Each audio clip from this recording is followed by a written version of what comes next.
समय देने के लिए thank you sir. Thank you sir, thank you very much.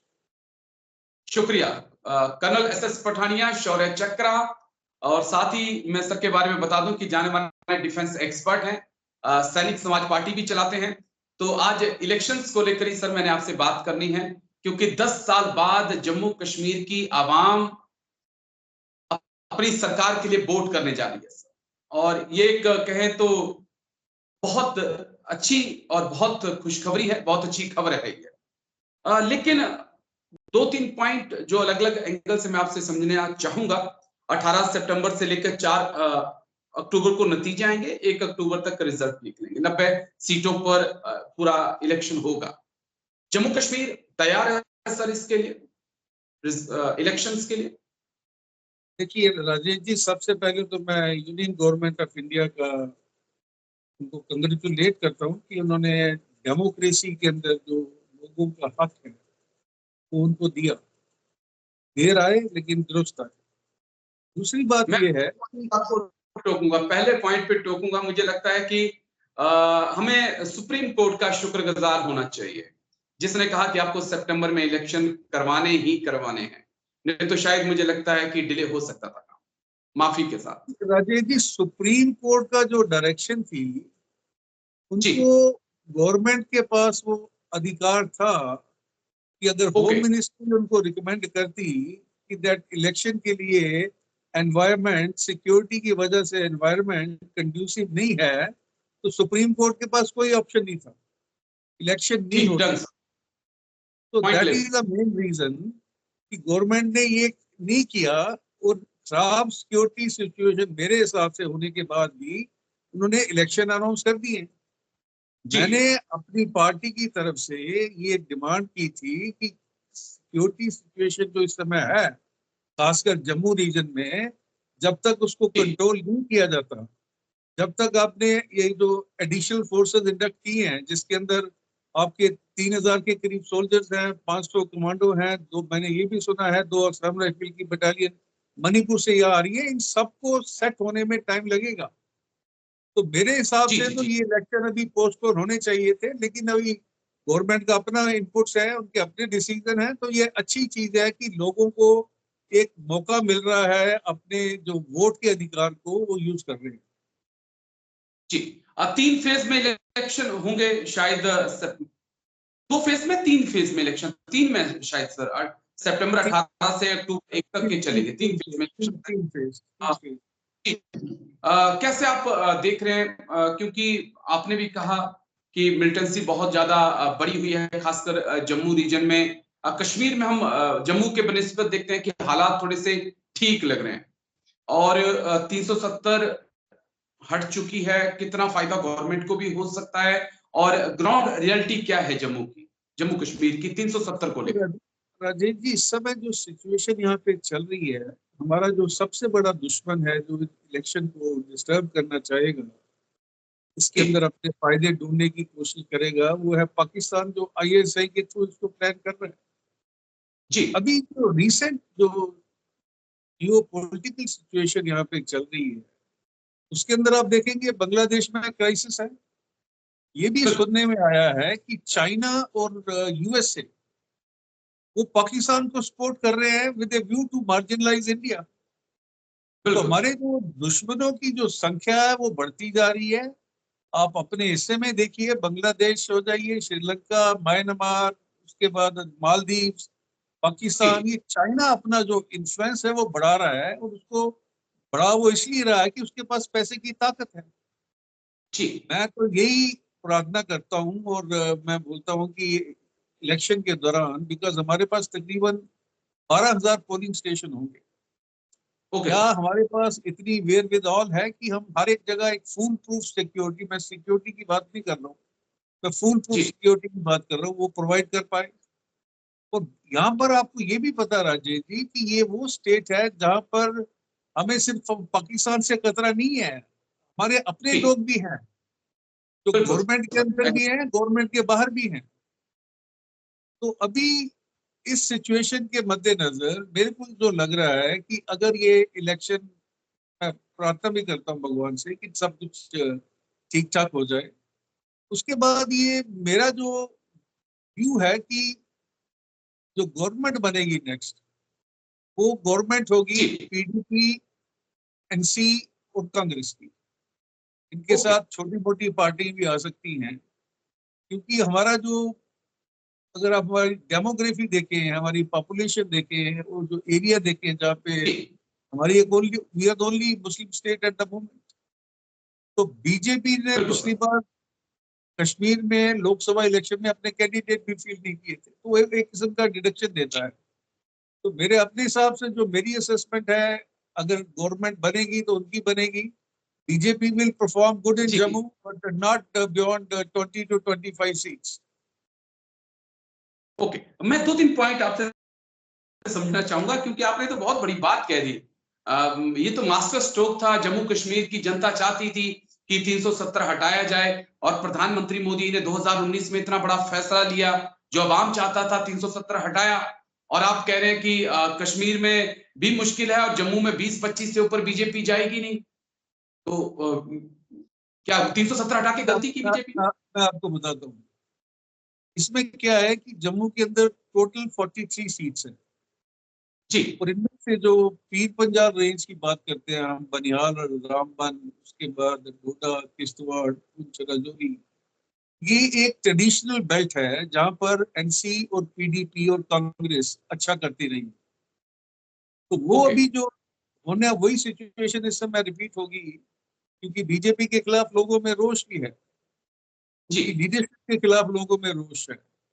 लेकिन जहां तक देशभक्ति की भावना आती है, इन सब पार्टी में BJP is the best bet as far the national security is concern.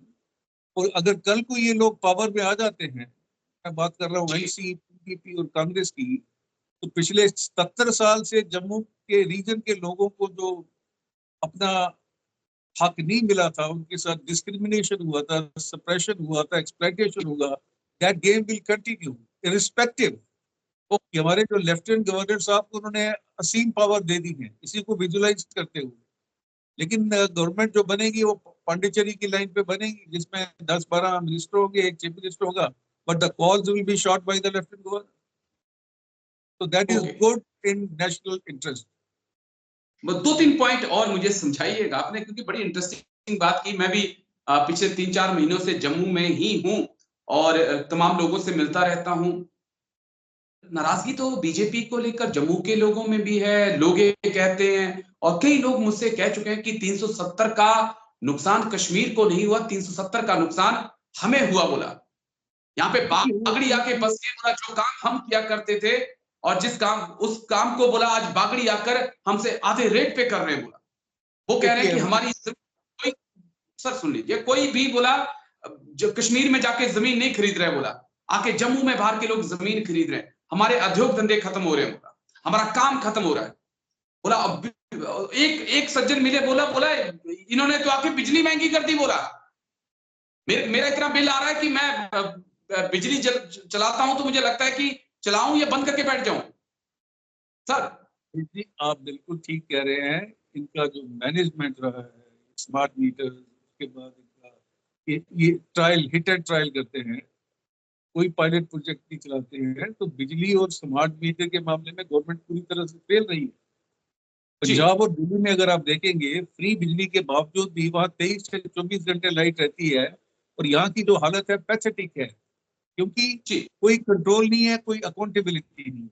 Government के अंदर अकाउंटेबिलिटी होनी चाहिए, और उसकी ये भी वजह हो सकती है कि शायद लेफ्टिनेंट गवर्नर साहब जो है, उनके पास और भी बहुत काम है, तो उनके जो जी। नीचे लोग बैठे हुए हैं, लोगों को वो बिल्कुल नहीं सुनते हैं। जिसको हम पावर जी। करप्शन कहते हैं, वो सेटिल हो चुका है। तो जरूरी है कि इसको बदला जाए, और ये जो इलेक्शन है, ये एक मौका देंगे। जहां तक लोगों की ग्रीवियंस का सवाल है, देखिए 370 was a very very needed thing for the nation. जी। नेशनल इंटीग्रेशन उसकी वजह से रुका हुआ था। आप ये कैसे मान सकते हैं कि एक देश में एक संविधान ना हो, एक कानून ना हो, एक झंडा ना हो? तो that was a bad thing which has been removed. अब जो थोड़ा बहुत कोलैटरल डैमेज तो मिलेगा, लेकिन इनकी जो गवर्नेंस रही है, मैं उससे सेटिस्फाइड नहीं हूं।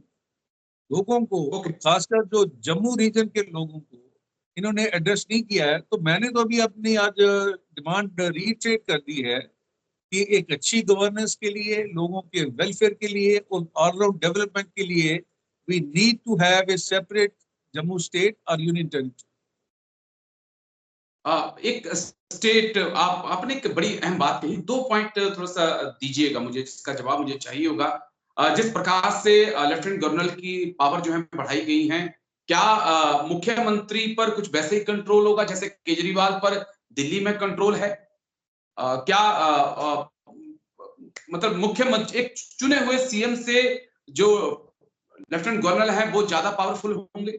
एक सवाल इसका जवाब चाहिए होगा। और स्टेटहुड को लेकर आपने अभी जिक्र किया, तो क्या स्टेटहुड वापस मिलता हुआ दिख नहीं रहा आपको?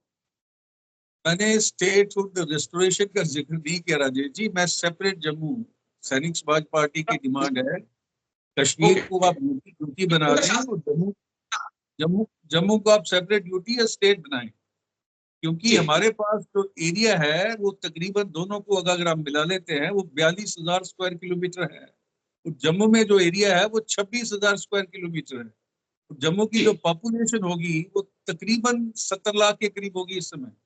आप गोवा देखिए, वहां पे 17 लाख की पॉपुलेशन भी नहीं है जी, 3,000 स्क्वायर किलोमीटर एरिया है, वो एक अलग स्टेट है। हम इतनी बड़े लोग हैं, इतनी बड़ी हमारे पास एरिया है, और अभी तो खैर गवर्नमेंट आ जाएगी, but it was a real impossible task for the lieutenant governor to manage such a big territory and population as a UT. तो वो बिकॉज उनके पास रिसोर्सेज नहीं है, उनके पास एक दो एडवाइजर हैं। तो अभी यहाँ पे क्या होगा कि तकरीबन 10 या 11 मिनिस्टर आएंगे। जहां तक गवर्नर की पावर का सवाल है, वो जो जेएंडके की गवर्नर की पावर होगी, जो लेफ्टिनेंट गवर्नर की, वो केजरीवाल से बहुत ज्यादा होगी, दिल्ली से बहुत ज्यादा होगी। ओके, यानी कि सीएम की एक लिमिटेड भूमिका ही होगी। मैं बस एक चीज आपसे और समझना चाहूंगा। बड़ी इंटरेस्टिंग बातें आपने मुझे बताई हैं। एक चीज तो जो मुझे कंफ्यूजन थी वो आपने क्लियर कर दी कि जब गोवा एक स्टेट हो सकता है तो जम्मू एक भी अलग स्टेट बन सकता है और कश्मीर अलग स्टेट हो सकता है। मे भी आने वाले वक्त में इस पर विचार होगा। लेकिन सैनिक समाज पार्टी जिसके आप अध्यक्ष भी हैं, वो किस तरफ जा रही है? कि रजत जी, नई पार्टी के लिए सर्वाइवल बहुत मुश्किल है, क्योंकि पैसा नहीं होता है। जब पैसा नहीं होता फिर आपके पास कार्डर भी नहीं होता है। मैं ये डिपेंड कर रहा हूँ, और ये आपके थ्रू मैं ये आह्वान करता हूँ, जो लोग पढ़े लिखे हैं, एजुकेटेड हैं, कॉम्पिटेंट हैं, believe in nationalism, believe in serving humanity, they must come and contest the election from the platform of सैनिक समाज पार्टी। हमारी रजिस्टर्ड पार्टी है इलेक्शन कमीशन इंडिया में 2011 से, और अभी हमने लोकसभा की इलेक्शन लड़े थे पिछले। उसके अलावा जहाँ जहाँ असेंबली के इलेक्शन होते हैं उसमें हम पार्टिसिपेट कर रहे हैं।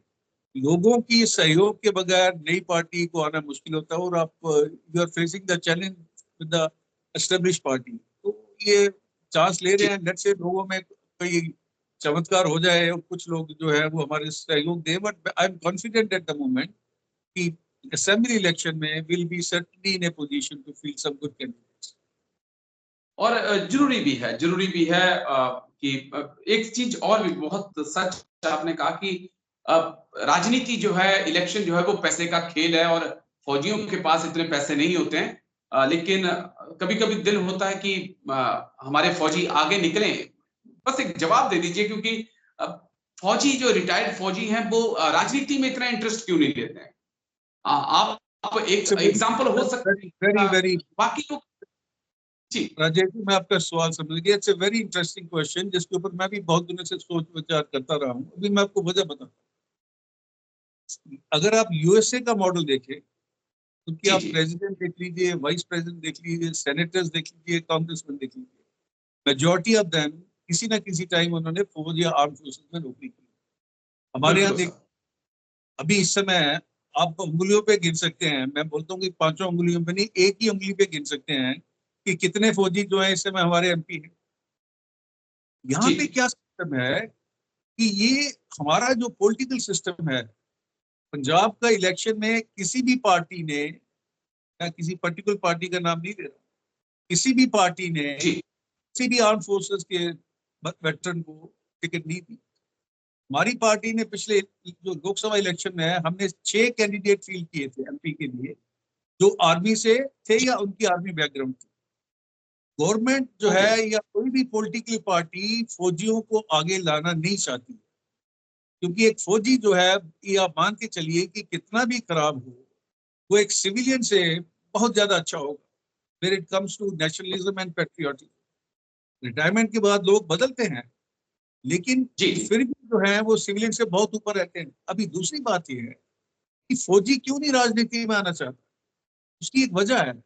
एक तो उसको पॉलिटिकल पार्टी एस्टेब्लिश नहीं करती है, दूसरा उसको ये डर लगता है कि अगर मैं इलेक्शन लड़ूंगा तो मेरी जमानत जब्त हो जाएगी। जी। मेरी जो इमेज मैंने अपने लिए बनाई और बाकी लोगों के लिए बनाई हुई है वो शटर हो जाएगी। तो हमें उस डर को तोड़ना पड़ेगा और पार्टिसिपेशन करना पड़ेगा डेमोक्रेसी में, बिकॉज डेमोक्रेसी को इस हालात में अच्छे लोगों की बहुत जरूरत है। हमारी जो कंट्री है, they are doing well, but we should have done much better. और उसके लिए जो एक वजह है वो हमारा पॉलिटिकल सिस्टम रहा है, हमारी पॉलिटिकल पार्टी रही है जो पावर में रही है या पावर से बाहर रही है। तो इसका प्लेटफॉर्म हमारे पास है, अच्छे लोगों को आगे आना चाहिए, सेवा भाव से, देवा भाव से नहीं। बिकॉज पॉलिटिक्स इस समय एक किस्म का कॉर्पोरेट वर्ड बन गई है, जहाँ पे लोग अपने इंटरेस्ट को पूरा करने के लिए आते हैं। और अगर आप पिछले जमाने में देखें, जब लाल बहादुर शास्त्री जैसे नेता थे, तो उनका एक अलग ही विजन था, उनकी अलग ही एटीट्यूड था। वो देश लोगों की सेवा के लिए आते थे। आजकल पॉलिटिशियन अपनी सेवा के लिए आते हैं, अपने स्वार्थ के लिए आते हैं, अपने आप को एम्पावर करने के लिए आते हैं। तो ये फर्क आ गया, और ये फर्क तभी बदलेगा जब जनता ऐसे लोगों को नकारना शुरू करेगी। बदकिस्मती से इस समय वो नकार नहीं रहे, नहीं निकाल रही। और मैं एग्री हूं सर इस बात से कि जरूरी है इस देश की राजनीति के अंदर फौजियों का आना। और मैं भी इस बात से बहुत सहमत हूं आपसे कि अमेरिका सहित कई यूरोप के देशों में कई ऊंचे पदों पर फौजी पहुंचे हैं। और अगर हिंदुस्तान के अंदर भी ऐसा हो तो ये इस देश के लिए बहुत अच्छा होगा। लेकिन बहुत बहुत शुक्रिया सर, शुभकामनाएं आपको, बहुत बहुत शुक्रिया। Thank you for lovely interaction. God bless. Thank you sir, thank you sir.